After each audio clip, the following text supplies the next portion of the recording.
ये ध्यान सूत्र है, meditation opens new doors of insight and understanding where you accept and love yourself and others as they are.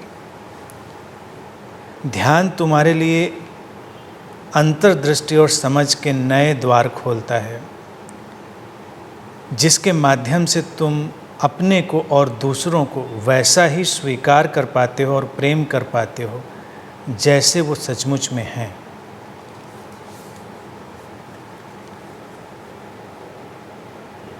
Understanding और insight के नए द्वार ध्यान तो उन्हें ही खोलता है।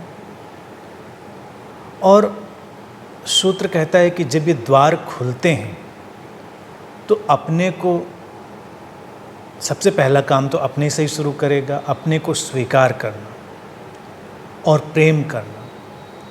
जैसा तुम हो वैसा स्वीकार और प्रेम एक साथ चलते हैं, क्योंकि अगर तुम स्वीकार नहीं कर सकते तो तुम प्रेम भी नहीं कर सकते। और अक्सर व्यक्ति रद्दो बदल में लगा रहता है, अपने को पूरा स्वीकार नहीं करता, क्योंकि उसको लगता है कुछ सही है, उसको लगता है कुछ गलत है। तो तमाम तरह की जो उलझन है वो उसको फ्रेगमेंटेड किए रहती है, टुकड़ों में तोड़े रहती है। और यही टुकड़ों में टूटा हुआ व्यक्ति जब ज़्यादा समस्याग्रस्त हो जाता है तो वही स्किज़ोफ्रेनिक, बाइपोलर जैसे डिसऑर्डर्स में चीज़ें बदल जाती हैं, मानसिक विकृतियों में बदल जाती हैं, क्योंकि व्यक्ति खंड खंड में टूटकर जीने की आदत का शिकार हो गया है। एक टुकड़ा दूसरे टुकड़े को अस्वीकार करता है और ये संघर्ष चलता रहता है। लेकिन ध्यान में जब तुम प्रवेश करोगे या ध्यान जब घटेगा तो उसका अभिप्राय ही यही है कि तुम्हारे भीतर एक अंतर्दृष्टि पैदा होगी, एक समझ पैदा होगी। जैसे द्वार खुलना कहते हैं, विंडो। जब बंद था तुम्हारा जहन, अब उसमें एक दरवाज़ा खुल गया, नई रोशनी आएगी, नई हवा आएगी और तुम देख पाओगे कि इस विभाजन का कोई औचित्य नहीं है।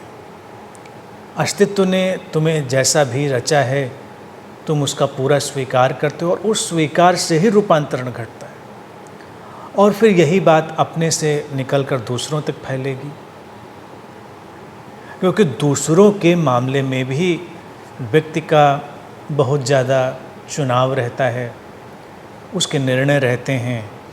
वो लोगों को जैसा है दूसरे का सारा होने का ढंग उस तरह से नहीं स्वीकार कर पाता, उसमें बदलाव लाने की कोशिश करता है। वो सोचता है कि इसको हम ऐसे करेंगे तब ये चीज़ ज़्यादा ठीक होगी और हम इस पर तब ज़्यादा अच्छे से संबंधों की यात्रा कर पाएंगे। लेकिन ये देखा जाए तो बिल्कुल ही अनुचित है और व्यर्थ भी है और प्रयोजनहीन भी है। इससे किसी को कुछ हासिल नहीं होता। दूसरों को भी अगर तुम उनको अस्तित्व के उस घटनाक्रम की तरह ही देखते हो, क्योंकि इस क्षण अस्तित्व ने उन्हें वैसा ही चाहा होगा इसलिए तो वैसे हैं, और तुम बिना किसी फेर बदल के उनको परिवर्तन करने की किसी भी इच्छा के बिना स्वीकार करते हो। अच्छे हैं, बुरे हैं, तुम उनसे सहमत हो, असहमत हो, वो सब अलग बात है। जैसा है वैसा है व्यक्ति। और फिर तुम्हारा ये स्वीकार ही तुम्हें उसके प्रति प्रेम से भरता है। प्रेम का अर्थ ये नहीं है कि तुम किसी खास किस्म की भावुकता से भरते हो। प्रेम का अर्थ होता है तुम संवेदनशीलता से भरते हो, वो संवेदनशीलता जो गहरी सजगता से भरी होती है। दूसरे के पूरे स्वीकार के साथ तुम उसके प्रति संवेदनशील हो जाते हो, जागरूक हो जाते हो, और तुम्हारी यही संवेदनशीलता और सजगता उसको भी रूपांतरित करने लगती। ये रूपांतरण का एक चेन रिएक्शन, श्रृंखलाबद्ध घटनाक्रम शुरू हो जाता है। लेकिन पहला काम यही है कि वो समझ तुम्हारे भीतर आए जहाँ पर तुम स्वयं को और दूसरों को वैसे का वैसा ही पूरा का पूरा स्वीकार कर पाओ, और उस स्वीकार से ही प्रेम उपजे। फिर वो प्रेम ही सब कुछ बदलता चला जाता है, सब कुछ रूपांतरित करता चला जाता है, और यही ध्यान है, यही ध्यान का परिणाम है कि ध्यान अगर ऐसे प्रेम में न ले जाए जो पूरा का पूरा स्वीकार करता है, तो ध्यान फिर है ही नहीं।